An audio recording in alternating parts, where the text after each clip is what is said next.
Muito bem, olha só, lembrando que ao lado do presidente eleito Lula e da esposa Janja, integrantes do gabinete de transição do governo eleito acompanharam o jogo entre Brasil e Suíça pela Copa do Mundo do Catar, na sede do Centro Cultural Banco do Brasil em Brasília. O senador eleito Flávio Dino, que também integra a equipe de transição, ironizou o cenário da partida nas redes sociais. Abre aspas, até gosto mais da esquerda, mas a seleção precisa atacar também pela direita. Neste caso, a direita é fundamental, fecha aspas, foi o que escreveu meu querido Serrão.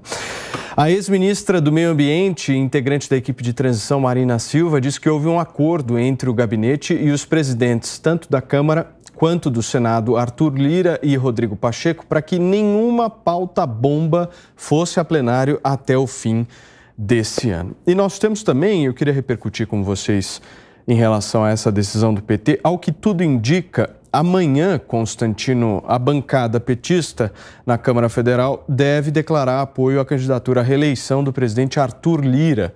Como é que você vê esse movimento? É um movimento diferente do que fez Bolsonaro no primeiro ano de governo. Mas sem muita surpresa, né? O PT já foi governo e já conhece os meandros ali, o funcionamento da máquina, né? Arthur Lira era bastante atacado, demonizado pelos petistas antes, mas ninguém esperava nada muito diferente de um lado e do outro. Pelo menos ninguém que acompanha atentamente a política e conhece os personagens envolvidos.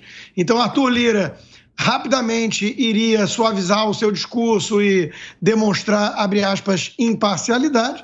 E do lado do PT, obviamente, eles precisam de, abre aspas, também governabilidade, e aí vale tudo, né? No passado a gente sabe o que isso significou, inclusive, mensalão, petrolão. Então apoiar o Arthur Lira é o de menos nessa equação aí. O parlamento, ele foi eleito, qualquer presidente precisa governar com o parlamento que tem, né? Isso é um fato e que foi muito ignorado durante o governo Bolsonaro. Como você mesmo disse, Paulo, ele tentou fazer diferente sim, e no primeiro ano com as tais bancadas temáticas, pressão nas ruas, o governo Bolsonaro conseguiu aprovar a reforma da Previdência, né? E não tinha ainda cedido tanto assim a esse centrão fisiológico, né? Então, de novo, você vai ter que escolher ali um ou outro cavalo. No Senado, a mesma história. No Senado, a turma do Valdemar Costa Neto já está se reunindo para montar uma estratégia e tentar destronar Rodrigo Pacheco, né? Então, é do jogo, você tem que apoiar ali um ou outro. Não adianta, como aconteceu na época da Câmara, durante o governo Bolsonaro, surgiu um nome como o do Marcel Van Hatten, por quem eu tenho o maior respeito e está fazendo esse trabalho tão bem feito agora, né? Inclusive da CPI e tudo, e achar que o presidente tinha que apoiá-lo, porque ele não tinha chance. Então, ali tem que ser realista, ali é o lugar do pragmatismo. Você tem que olhar para dois nomes que tenham condições de levar e apostar em um deles. Não tem muito como ser diferente disso. Então, Arthur Lira já está fazendo o jogo que sabe fazer e a turma do PT, idem. Não tem nenhum mistério aí, Paulo. Será um movimento acertado, pensando politicamente? Pensando politicamente não tem outro jeito, né? Só que tem que lembrar que sempre essa história às vezes cospe para o alto, né? O candidato que Jair Bolsonaro apoiou para a presidência da Câmara na primeira vez foi aquele rapaz chamado Rodrigo Maia. Pois é. E o Rodrigo Maia fez que fez, Bolsonaro não cedeu o que ele queria, ele se transformou num grande inimigo de Bolsonaro e sabotador de todas as propostas que o presidente apresentou ao parlamento. Só atrasou Bolsonaro, pelo menos o governo Bolsonaro, durante 2 anos. Aí veio Arthur Lira. Arthur Lira tentou, ao todo momento ali, se mostrou ali uma pessoa, um parlamentar fiel à base do presidente Bolsonaro. E agora ele quer continuar no cargo, achou o cargo muito bom, né? Conseguiu se reeleger deputado e vai tentar também ser reeleito presidente da Câmara dos Deputados. O problema é que dentro ali enquanto o PT finge que vai apoiá-lo, está dizendo que vai apoiá-lo, dentro do governo do PT a gente tem ali o maior inimigo de Arthur Lira, que é Renan Calheiros. Renan Calheiros não aceita, não quer saber, em hipótese alguma, do inimigo dele em Alagoas, emplacar de novo a presidência da Câmara. Então pode ser que tenha aí um fogo amigo dentro do PT, o PT diz que apoia, mas não apoia tanto assim, e no final Arthur Lira pode levar uma trombada. Eu diria que é muito grande a chance de surgir um outro nome diferente dele para comandar a Câmara. Ele não é o nome ideal. Se o grupo do presidente Bolsonaro quer efetivamente fazer uma oposição ao governo de Luiz Inácio Lula da Silva, começará muito mal se ajudar a reconduzir Arthur Lira à presidência da Câmara. Arthur Lira, para Bolsonaro, para a oposição ao governo Lula, é gol contra absoluto. Pegando nessa fala do Serrão, Cristiano, o Bolsonaro não teria uma dívida a pagar com o Arthur Lira?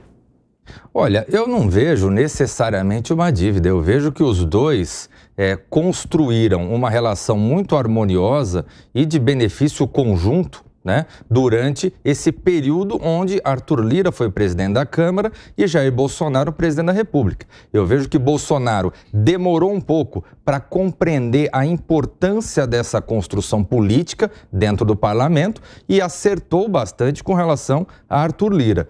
Eu vejo que nesse momento o governo do presidente eleito, o presidente Lula, está tomando uma medida que tem que tomar. A negociação com o parlamento, o diálogo com o parlamento, ele tem que acontecer e ele tem que acontecer com pessoas que tenham a capacidade de transitar por esse mundo e de entregar para o novo governo a governabilidade que o país precisa. E nesse ponto, Arthur Lira, ele consegue mostrar o que ele entregou ao longo da segunda metade do governo Bolsonaro. O que eu vejo, e aí eu concordo totalmente com o Serrão, é que talvez o Bolsonaro não pode ficar silente com relação à articulação do seu segmento político, do seu grupo político. Bolsonaro elegeu um exército no parlamento, entre deputados e senadores, e esse grande contingente político não pode ficar órfão de um processo de articulação. Me parece que no Senado, Valdemar Costa Neto já está se articulando nesse sentido, mas eu sinto falta de uma articulação que venha diretamente do presidente Bolsonaro. Muito bem, e olha só, você quer falar mais, Serrão? Um detalhe que é muito importante. Vai ser sintomático para a gente saber qual vai ser efetivamente o apoio que o PT vai ter ou vai dar a Arthur Lira, se conseguir ser aprovada ou não essa absurda essa PEC do fura-teto. Isso aí é uma loucura. Se isso for aprovado agora, é o sinal de que o parlamento, o PT vai ter muita margem de negociação no parlamento. Se essa PEC não passar, e tem muita chance dela não passar, aí os tempos ficarão difíceis para Lula no seu primeiro ano de mandato. E depois vai caber a eles corrigirem isso aí, fazerem uma readequação do orçamento para atender às demandas, promessas que eles fizeram na campanha eleitoral. Muito bem, para vocês que nos acompanham aqui na Jovem Pan, são 5h28 nesta segunda-feira.